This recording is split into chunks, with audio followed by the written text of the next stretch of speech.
Okay, the time now, it's 3 minutes into our webinar session, so I'm just going to go ahead and get started. So thank you very much for coming here today on Saturday. My name's Ariel, and I'm going to be here hosting the session for you today.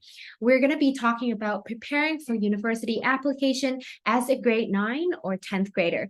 So with that said, there's a lot of preparation steps that we're going to be talking about. It's not only the year when you're applying for university that matters, actually. So a lot of the students, when we started looking at their profile, they started populating their list of activities. They started thinking about their subjects, planning ahead for what subjects would go with which major way ahead before the application year. So that's why, when you are here today, you're going to actually get a lot of content regarding how you can start building your profile with the goal of achieving your dream university. So before I go ahead and get started, can I have a show of hand? How many of you are ninth graders here in the room? Ninth graders. What about 10th graders? Any 10th graders? Hey, I see some hands. Great. So basically, you now have like I would consider 2 full years before you can, basically go ahead and apply for universities. And these 2 years, they're actually very, very critical for your university success. As you get to grade 12, a lot of the things that you wanted to do or a lot of the activities that you may be doing, they may not have enough or significant impact to your university application. So that's why a lot of the students, they started, some main initiatives that they want to do, or they started plan ahead to see if they can get that leadership position in the particular club that they are hosting when they're still a member in the club, something like that, just long-term planning, for you. And before we get into the meat of the presentation today, I actually wanted to give a very brief self-introduction of who I am, so you understand who you're going to be listening to for the next 40 minutes or so. So as I said, my name is Ariel, and I am the Global Head Counselor and actually the co-founder of Millie. So with that said, I actually oversee the University Guidance Department of my company. And together with my team of guidance counselors, we work with students from all around the world in different curriculum, aiming for different universities worldwide. And before I found my own company, I was actually in Ivy World School, and one of them is actually my alma mater, as their university guidance counselor for full time. And if I have to go back to my academic experiences, I actually ended up studying at Cornell University after my IB diploma. And, when I got in, I was majoring in urban planning. And then afterwards, I switched over to business administration. So yeah, if you have any questions regarding how it's like studying in a US university or what it's like preparing for the application process, please feel free to let me know. And you can also use the Q&A function to jot down your questions if you have something that you wish to ask, but then you may not be able to voice out during the webinar. I'll try my best to tackle them as I go, or I may tackle all of them at the end of the presentation. Okay, so feel free to pop that in there. So now, today we're mainly going to touch on 3 different types of planning. The first type, it's academic planning. So basically, how do you plan your academic path to make sure that whatever you're currently studying would echo with what you want to study in university? And then second, we're going to talk about extracurricular activities planning. So with that said, it's actually looking at your current profile of extracurricular activities, whether or not there's something that you should be doing, but you're not doing, whether or not there's something that you're overdoing. For example, I have had students coming to me with 20 different activities. So it's very clear to me that they need to trim down the list. And then also thinking ahead, what could those activities become in the future? How would you further develop them into something even bigger than your current involvement? It could be through a leadership position. It can be through consolidating them with other activities that sort of like, had synergy together, many different ways. So we're going to go through that as well. And the next is summer planning. So a lot of students, they kind of forgot about summer planning because they think that, okay, so I've been doing a lot throughout the semester. I have my academics, I have my extracurricular activities in and outside of school. But then they sort of forgot that there's a huge break in the summer that they can also utilize.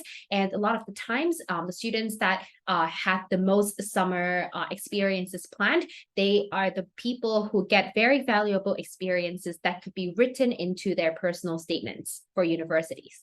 Okay, and then we can go into a little bit of Q&A session as well. So academic planning.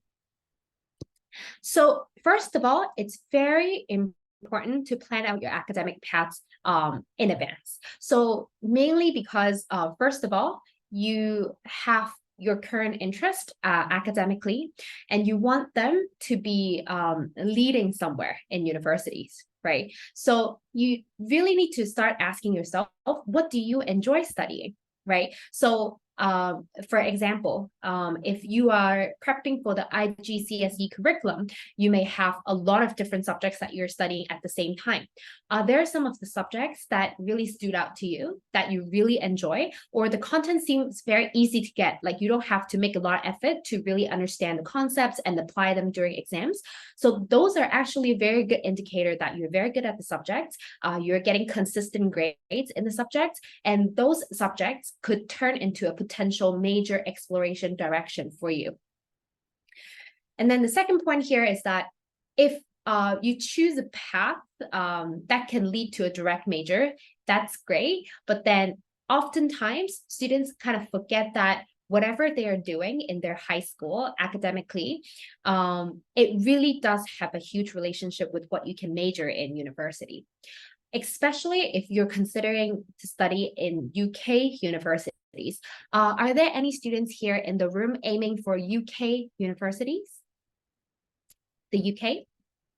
Okay, yeah, I do see some hands. So these are the students who definitely need to plan out their academic paths, the subject combinations very carefully, because you don't want to run into the situation where, oh, I want to go to the UK and I want to study engineering, but then realize that you don't have that level of maths, or you don't take physics, and then turns out those are required subjects, in the university, right? So the more you started researching earlier on, the less you're going to run into the situation where you really want to apply to a particular university program, but then you realize actually you didn't take the A-level subjects, or you didn't take the IB subjects that is required by the university to bridge, to your desired major, right?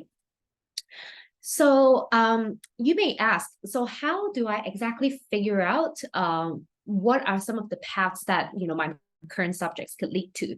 Especially, we're going to take a look at some examples later. Some of them are quite ambiguous. You can never kind of figure out what kind of subjects you need to study in order to bridge to that. So there are mainly 4 different streams of studies, especially in the university levels. There are different disciplines, right? So I would say the below 4 categories sort of sum up all the available disciplines that you may choose from. So there's obviously the sciences, and that entails like a lot of the STEM related subjects, for example, engineering, biochemistry, like say the medical school, vet science, astronomy, even natural sciences. Everything is grouped under the science umbrella. And then there's humanities, right? So anything that is related to history, study of languages, philosophy, law, and literature, those are actually considered as humanities discipline.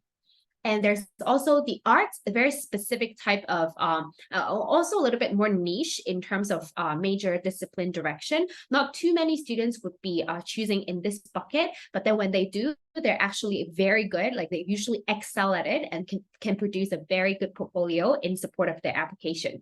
So in terms of the arts, students can pick something like art history, game design, if you're more of a gamer and then you're good at STEM related subjects. And then it could be like, say, illustration, 3D arts, music, performing arts, even fine arts. And then last but not least, this is also a relatively big bucket, social sciences. So basically a lot of the disciplines that draws together knowledge from different areas. So you have geography, journalism, international relations, politics, political science. These are actually grouped under the social sciences category. Okay, so I would say that this would be a little bit more ambiguous in terms of what they're looking for, in terms of what you should be studying in high school in order to bridge to that particular major. So let's take a look at some example. the reason why I picked the following examples, for example, let's say, I remember when I was studying high school, right? In the UK, I said I wanted to major in geography. So I applied for Cambridge geography, actually. So obviously, it's a very apparent discipline, and it's a very straightforward major for me to choose from because I did take geography in my IB. And I have a very good idea of what the major entails, right? Because I am currently studying a subject called geography.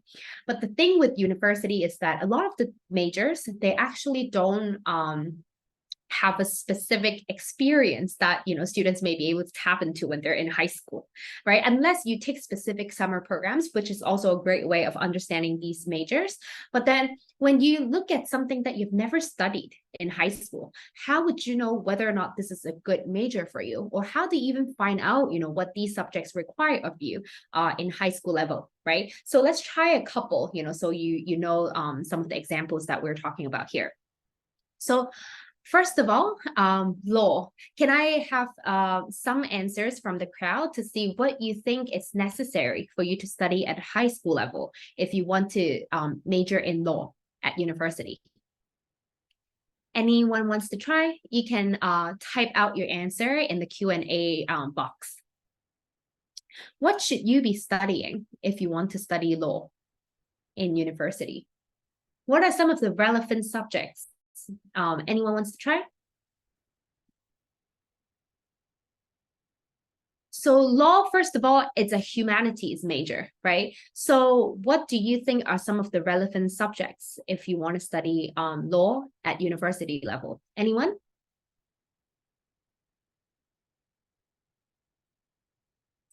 Okay, I see Eva said political science. Yes, this is actually a good answer, because you want to basically have subjects that gives you the exposure of writing essays, analytical essays, right? So you also want the exposure to analyze things critically. Argumentative essay writing, those are probably the skill set that you would need, right? So very good guess. I would also recommend students to take something like economics because it gives you a good sort of overview as to the current affairs that are happening in this world. And especially if you are thinking about majoring or branching out to corporate law, to international trade law, economics would be a very good one to pocket. And then the next one could be history. Once again, you want subjects that gives you that essay writing ability, the analytical skills, looking at the same thing from different perspective and argue your own stance, right? So usually history is a pretty good subject when you're taking it at a higher level in the high school. And then obviously English, you want to show the admission officers that you have very good command of the language. And then you can also be able to converse and also be able to form your arguments very comfortably in English, because most of the degrees in law, they would be delivering the content in English, and you're expected to write essays, argue your point of view, go to mock trial and everything in English as well. So what about engineering? Anyone? Very good, Eva. Thank you. Anyone? So if you want to do engineering, what type of subject should you be studying in high school level? Anyone wants to try? Oh, Eva, do you want to try again? I kind of gave some hints just now, right?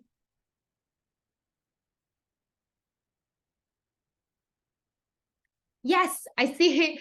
Thank you, Tanya. Math with 2 exclamation marks. So that actually does symbolize how important your math skills should be before you even consider majoring in engineering, because definitely a lot of the UK institutions, actually, they would put engineering requirement, they would have like a specific requirement singled out for math.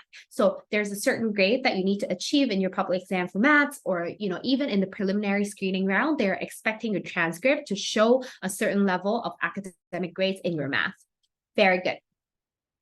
And actually another commonly required subject is actually I would say physics, especially if you're thinking about mechanical engineering, civil engineering, physics knowledge is definitely very good to have. And the fact that engineering is more applied based science. So the knowledge of physics also help you, with building the knowledge in actual practical sciences related to engineering. And obviously, depending on what kind of engineering you would like to go into, chemistry could also be a requirement.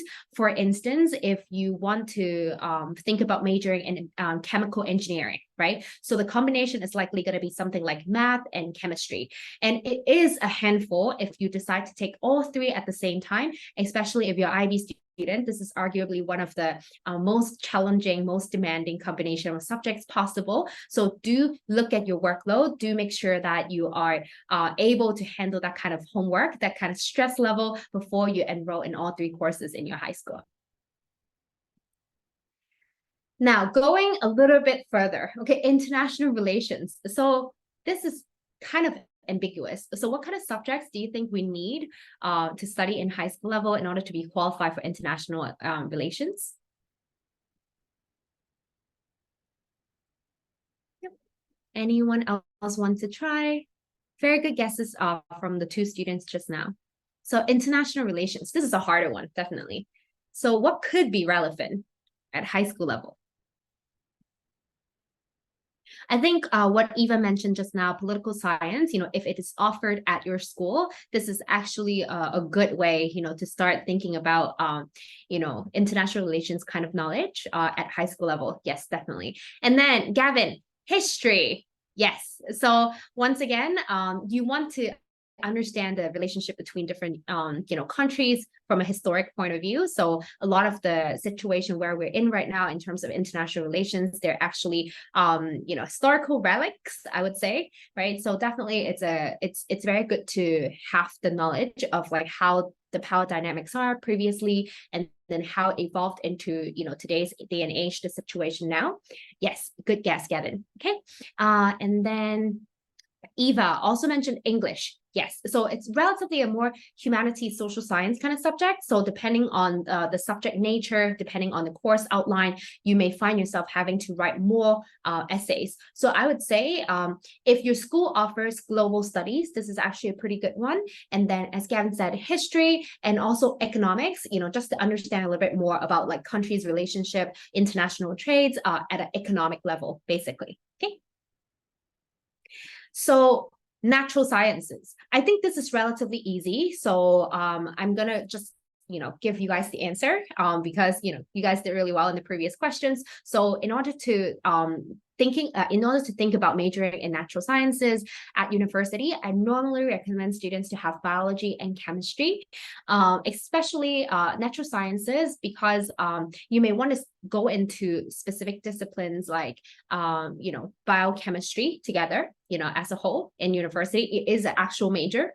And if you're thinking about that particular direction, then it's good to have both at your high school level. And you should get a 7 in IB, for both of them, or A star, in both of them, if you want to aim for top schools in the UK and in the US for a natural sciences discipline.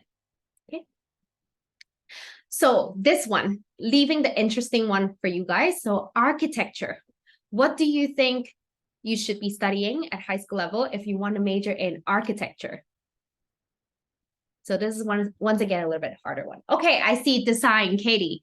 Yes, so if your school offers something called the design and technology, that would be good to have, because for DT students, they sometimes also complete some of their portfolio pieces with their school curriculum as well. So it's very helpful, when you're trying to put together like a good portfolio to show to admission officers. And then learning about 3D rendering is also a very good skill, for architecture students. Very good. And then actually, I would normally recommend, if your school doesn't have something called design and technology, you can start looking at something like visual arts, because once again, that's going to definitely help with your portfolio. And then physics and math. They may not require the higher standard of physics and math, but then it's definitely good to have, because whatever you design, with your visual art skills or design technique, it needs to be built, in real life, right? So understanding certain physics knowledge and to sort of assess the feasibility, of your own design would be good. And in order to do well in physics, a little bit of math, not necessarily the most advanced math, but a good math background would also help your physics learning as well. Okay, so this is my suggested combination. So very good. Thank you very much for participating. And now going, into the second bucket of your academic planning. So especially for students who are thinking about applying to the US, right? So I would suggest to, I see quite a few of you are actually grade 10 students. If you're aiming for the US, definitely I recommend try to get the SAT over and done with during your grade 10. Most likely your second semester of grade 10, so you would have learned more of the content at school, and you would have a little bit more time to self-study the curriculum or study with a mentor. So for the SAT, right now, we're running the new SAT if you're international students taking the test in international locations other than the US. So it's completely computerized starting 2023. So we actually had two test dates already, that are running the new test format. There are only 2 sessions as opposed to the previous test that had 4 sections, one on English and one on math. The total score remains unchanged. It's still 1,600. And if you are hoping to aim for top 30 universities in the US, then I would set a goal for you to be 1,500 above. Okay. And the test is also shortened from 3.5 hours to 2 hours only. So this is good news for the students. Once again, you don't have to sit there focus for so long to just take like a test in the morning.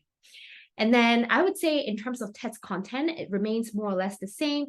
Some questions, the format is a little bit different, but then the kind of content, the vocabulary, the kind of math skills that they're testing you is still generally the same. And if you would like to register for the test or look at the test dates available to you, so you can click, collegeboard.com. The link is here down below in the slides. So you can check out the international test dates and see which test dates you should be aiming for.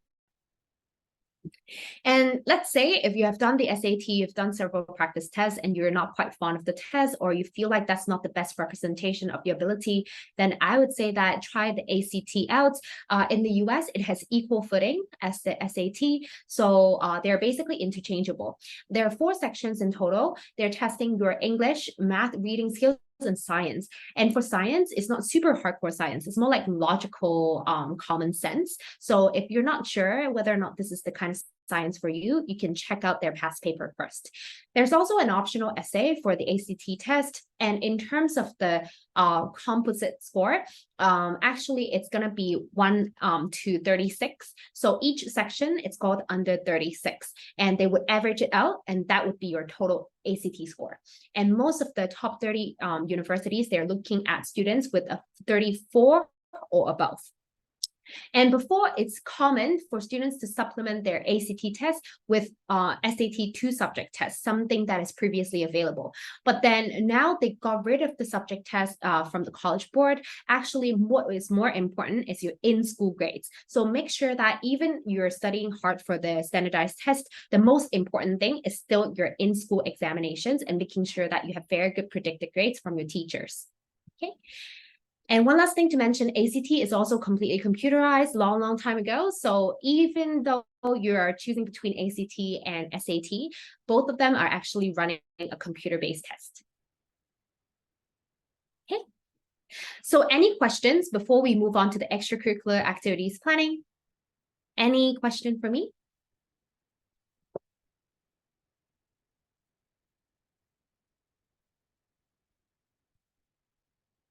Okay, I think we're good to move on. So a lot of the students would come to me and ask, okay, so what exactly should I do for my activities, right? Should I be really strategic and think about like what the university like to see? Or, let's say I'm currently playing the violin, but it seems like a lot of people are playing the violin. Should I switch to tuba, so not as many people are playing. Maybe they're lacking a tuba player or something like that, So for me, my general rule of thumb for students is to say, do what you love. Because if you don't love it, there's a slimmer chance of you being able to carry the same activity forward to the next few years until you actually reach the university application year. And this goes into my first point. Long-term engagements versus one-off experiences. So for most of the universities, they actually value long-term engagement in an activity. So let's say if you have been doing the same thing for 8 years, it speaks louder than a one-off experience in a very, very prestigious summer program, for instance, right? Because this is just a one-off experience versus the other one shows persistence. It shows that you have that grit, you're willing to put in effort in the same thing. And it's also showing that you are a person that is able to overcome difficulties along the years to push through a particular project that you really like. Okay, so this is the quality that is valued by a lot of the activity, a lot of the universities. And then second of all, not to say diversity of experiences is not important. It's still very important. So you would like to populate your list with a good variety of experiences, but try to do them for a longer period of time. For example, different bucket could include like volunteering experiences, academic research on subject that you're really keen about. There's also internship experiences, as you get to maybe grade 11. And then other extracurricular activities that are just hobbies, that you just enjoy doing, right? It's completely fine. For instance, let's say you are volunteering for a particular organization. So just going out, for one site visit to say elderly homes, and then you wrote that as a one-off experience, right? Just several hours of engagement. It doesn't speak as well about your profile as you have been volunteering for the same organization for many months or many years, and you keep going back to the same organization, planning out different activities for them, and starting out as a member. You then rise up the ladder to be the service leader, and then maybe like you started a new service initiative yourself, something like that, right? So you can see the growth in you in the same particular activity that you're involved in, right? So that's the kind of level that we're looking for. And then school commitment versus outside of school activities, usually a healthy mix of both would be good. So not only do you need to do things at school, if possible, utilizing your school resources is very important. But then if you can also have things outside of school, not required by the school, that you are also involved in, I would think that it's even better. It shows that you're a passionate person, you're enthusiastic about different things. You would seek out for opportunities that are not offered to you at school, and doing it at your own time, right? So a good mix of both would be good. And last but not least, especially for students who are thinking about applying to the US, they really stress on whether or not you're making a positive impact on your community. It doesn't need to be like huge community, like the entire city or like the entire country. It doesn't need to be that level. But even within the school, right? Or within your service organization or within your family even, are you making new changes? Are you initiating new things that can benefit your school community, your peers? So anything like that that can positively influence others that are coming from you, they really value. Okay.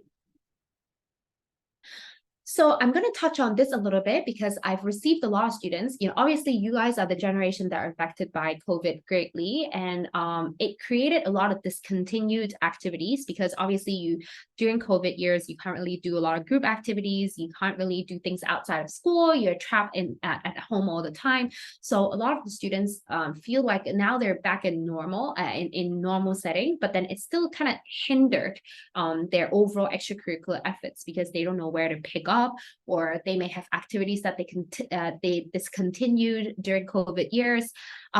So I would say definitely there are fewer ECA options to participate in over the past few years, during COVID. But so are there ways, to still remain competitive in terms of your overall variety of activities and also the level of self-development, right, under this kind of situation? And I would say, yes, there is. I'm going to show you some examples, right? So yes, it has greatly limited students' activity profile building in certain way, but then is it really true, right? So for example, the student on the right-hand side, sorry, on the left-hand side of the screen, you can see that, she's very keen on watching Japanese anime. And then she likes to journal the characters, that she saw in these anime series. And through that, she realized that, a lot of the times when she wants to make the journal pages, she doesn't have the exact type of stickers that she wanted. So because she's very artistically talented, she also started creating stickers by herself. So basically, she created the signs that she really liked and used them on her journal papers. But then afterwards, after she started designing them, she decided to, okay, now I have them. Why don't I sell them, online, right? So she opened an IG shop, and through that, she started selling her sticker design. And then she also created a lot of different series, covering different anime and manga. So from there, she actually sold a lot of her designs to other students and then started a community of people who also like anime journaling as much as her. So this particular project, she created it in the comfort of her own room. And she never had to step out of her room to do anything apart from mailing, her design to the buyers. And yeah, not only is she creating revenue for herself, she also created an excellent story, excellent personal project to write about to universities, right? So if you have anything like that, like a concept or idea that you would like to turn into an actual project, that could be a very good example. It's totally manageable, and it also exercises creativity.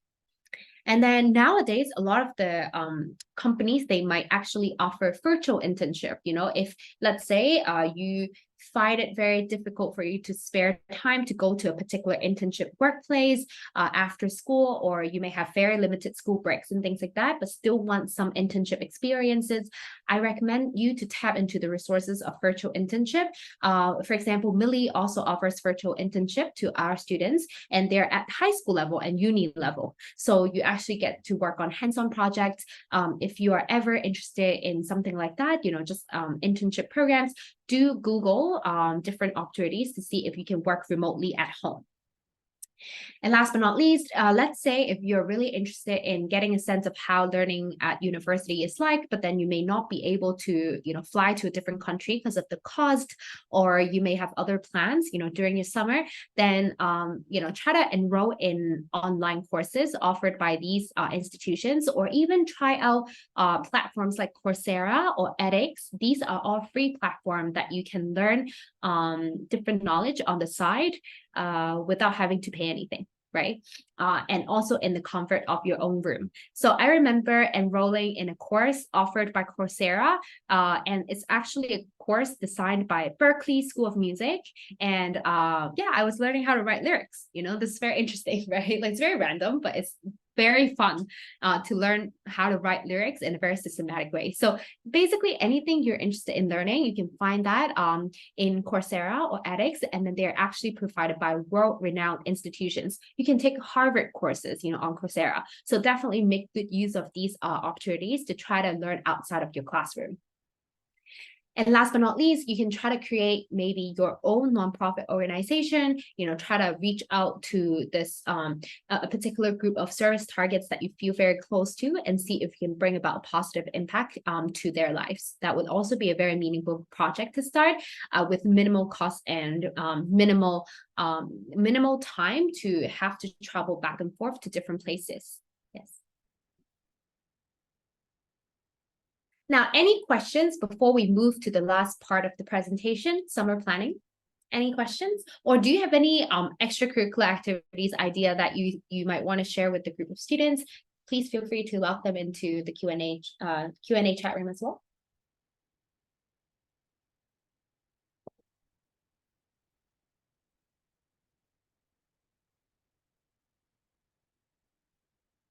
Okay, I think we're good for the time being, but just let me know if you have any questions. Okay, summer planning. So the summer kind of just passed already. So what summer plans do you have, or what had you done over the summer? Anyone want to share one activity that they did over the summer? Just one activity? Or you may have gone onto a trip, or you may visited some university campuses. Anyone would like to share what they have done over the summer? Or just homework, that's also fine. A little bit more sad, but it's understandable. Anyone wants to share one thing that they have done over the summer?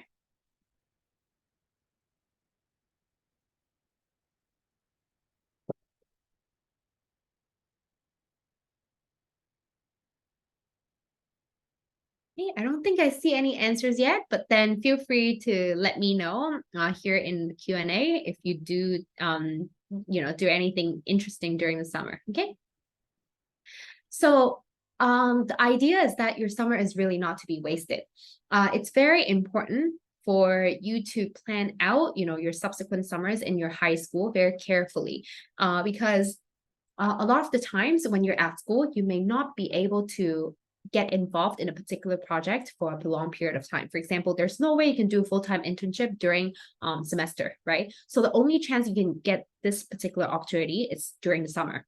And if you don't plan for it in advance, internship don't just come up magically out of nowhere, right? So you have to have like the relevant documents, your resume or cover letter, you have to send it out, you have to interview, you have to basically secure your offers maybe a month before the summer even begins, right? So all of these, it takes advanced planning. So make sure that you have a good idea, maybe around end of semester one time, what you would like to do in summer, and plan systematically to achieve your goals.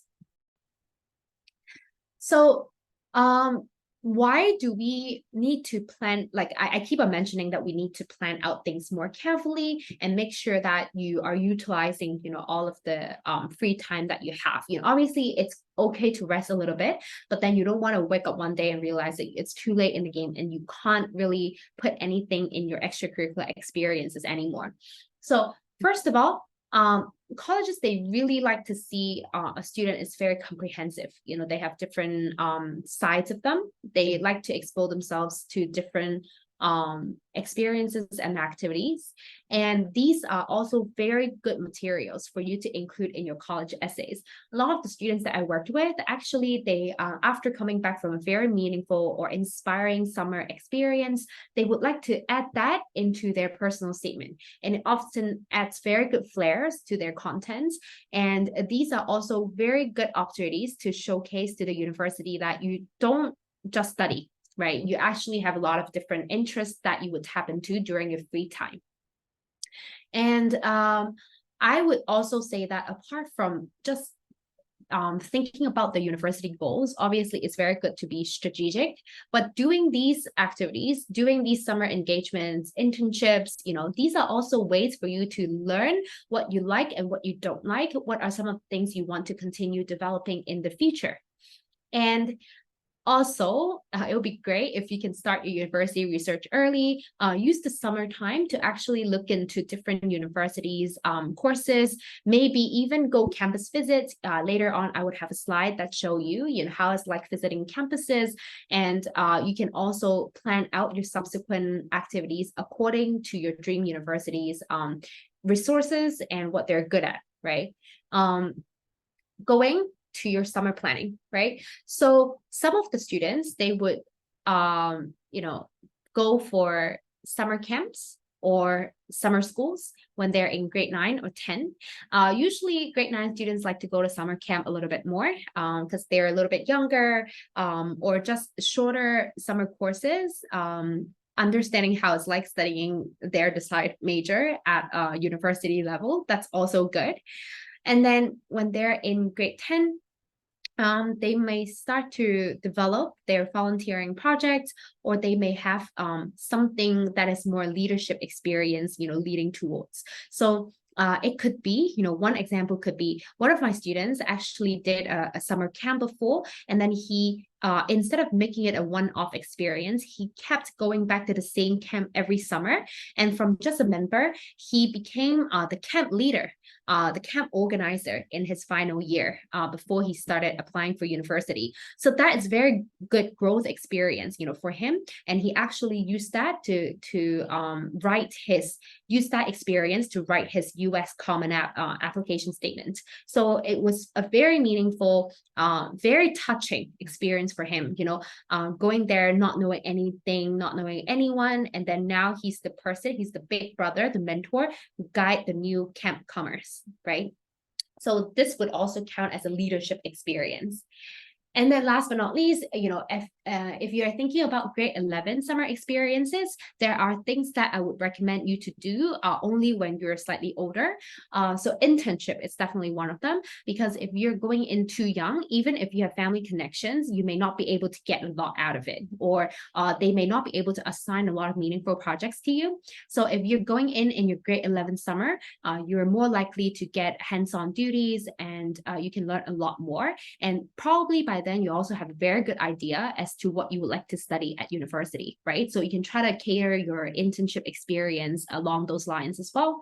And then if you are more of an academic person, right? So you're very keen on academic research, then I definitely recommend you to utilize the summer before you start the university application to do some academic research experiences. It could be reaching out to professors, directly, or it could be through a particular program. We're going to talk about that next. Or if you're not interested in any of the activities that I suggested, how about starting your own personal project? Just like the IG shop that I showed you guys just now, there are also other students who basically have ideas of what they want to do, and that they turn it into a personal project that they will work on outside of school. It could be a startup idea that you want to build, or it could be a coding project that you want to take on. Anything is good as long as it's something that is close to your heart and it shows your talent. So I mentioned internships, a lot of times, internships for high schools, is it really true? How do you even get one, right? So as I mentioned, it's very important for you to get yourself a CV or resume. So basically for you guys, it would be just outlining your academic experiences, what are the subjects that you're currently studying at school, and then some of the, activities that you're working on at school, any other experiences or skill set that you want to share in your resume, right? It could be volunteer experience as well. And then cover letter for the company that you want to work for. And if you're 16 plus, then you can also get yourself a LinkedIn profile to start, searching for interesting opportunities and linking with different mentors online through LinkedIn. And we actually offer webinar resources as well. So if you would like access, to this, feel free to let me know after our session, and I can try to set you the recording. So we have a Guide to High School Internship webinar. We also have Guide to LinkedIn for High Schoolers webinar. So if you want to create your LinkedIn profile, but you don't know how, just let me know and I can send over the link to you.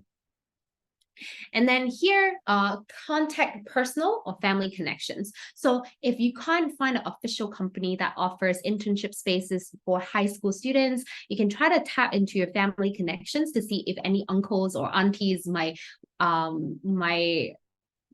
not mind, having a high school intern shadowing their work during the summer. That's always a good place to start with. But then if that is not available, maybe talk to your teachers and see if there are anything in the school network that they can tap into. And obviously, we also have Millie internship. We're actually gonna open our internship application, for the fall semester soon. So if you're interested in that, you can also keep an eye out. So yes, it's true that high school internships, they're always not very straightforward, really, but it doesn't necessarily related to family connections or this myth's existence at all. You can work hard and also land your first internship, when you're in high school as well. And last but not least, I also talked about research experiences. So let's say if you want to do an academic research in a topic that you're very interested in, how do you go about doing that? So there are two ways to do that. First way, it's to go through a particular program, so the first three entries in this particular tables, they're actually programs that you can enroll in, and they would match you with a particular mentor, and you would think about the thesis statement, what you would like to write about, what topics would be interesting for you to explore. You can discuss that with your mentor, and then you can produce a full research paper as the output of the program. And there's a chance that your paper could get published in student journals as well. So definitely a very good chance for you to think about what it's like doing academic research at a university level, more mature level. So the first one is very selective. It's called Cambridge Research. They actually pair you up with professors from, let's say, Oxford or Cambridge or Ivy League institutions, and they would be the people shadowing or supervising your research projects. So if you're highly academic, you have a very good topic, and you would like to try that out, then definitely CCIR is a very good program for you. This has a rolling deadline if you're doing it one-on-one. So let us know if you're interested in participating, and we can try to talk to the organization and see how to go from there. And there's also another similar program called Lumiere Educations, but then in terms of the mentors that you'll be working with, instead of professors, they would be PhD students. So they're already supervising a lot of university students' research, so they would be able to guide you on academic research writing. It's also selective, so you have to propose your idea and get accepted by the organization, but then it would not be as hardcore as the first one. And lastly, Polygens. This is more like a summer project, that you can take on. It's more fun. A lot of students, they do topics like sustainable fashion design or something like that. But then they would also pair you up with a mentor in this particular field for you to do the research on. It's not selective, so you don't have to get worried that your ideas may get rejected. So it's more like a fun side project that you can work on. And last but not least, this is my personal experience guiding students. I had a student who wanted to, apply for mechanical engineering. And indeed, he did get accepted by Cambridge for the mechanical engineering program. And when he was working with me, he mentioned that he's interested in taking on the academic research experience. So together we identify, some of the professors. He's based in Hong Kong, and so we did the research together to find some of the Hong Kong professors that could be taking high school shadowing students. Actually, we don't exactly know who would take on such a case, but then we just basically drafted the emails, and we try to co-email a couple of professors that the students have interest in their research projects, right? I also had some personal contacts, in Hong Kong universities. So I also gave him some of my suggestions, and then he did all the emailing. And then there were 2 professors coming back saying, yes, you can come to my lab this summer. So in the end, he did complete the project as part of his summer experiences, and then he did ended up using this particular content and put them in the UCAS personal statement for UK universities. So that was a very powerful experience to share, and it also shows the admission officers that, oh, you're really good, in a sense that even though you're a high school student, you already have that academic research exposure, which is very important because both the UK and the US colleges, if you're looking at the top ones, the research quality is very important. It's a very important indicator for the ranking of the university. So they like students who already has that research-based, research-focused type of learning experience. Okay. But definitely, to conclude, the personal contact part is definitely a lot higher effort because you don't know whether or not these professors are going to get back to you. But if you do land an opportunity, the experience is definitely very rewarding. It's very worthwhile. Hey, now we are at the last slide, for today. So for those of you who who don't mind traveling a long distance, or if you're already from the US or the UK or the country of your, higher education destination, if you have time, I do recommend you to take a campus tour in some of your top schools, because it helps you to get a vibe as to whether or not you like the campus, or you can see the students, talk to them. If you're going during your school break in the middle of the semester, actually, you can also sign up for admission talks provided by the admission officers, or even faculty talk provided by the professors. If you do a little bit of emailing to get to know the professors before you even go visits, there's a chance that you can go into their office hours and talk to them in person.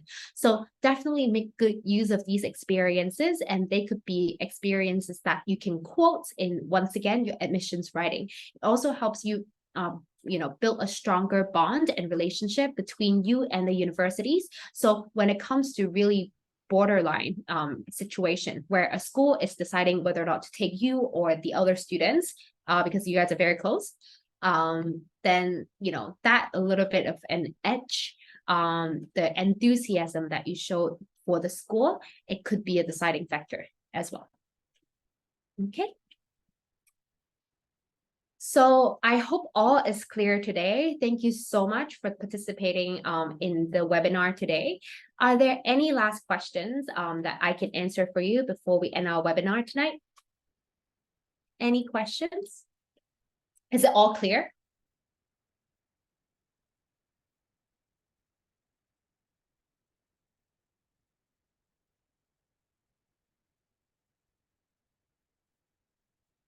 And if you have further questions, but you don't feel like publishing it in the Q&A, that's also okay. You can scan the QR code on the right-hand side of the screen, and you can book a 20-minute free consultation with our counselor as well. Maybe you have an idea about your extracurricular activity list, how to shape it, how to develop it, but then you may not want to ask, something so personal here. Completely fine. You can book a consultation with us as well.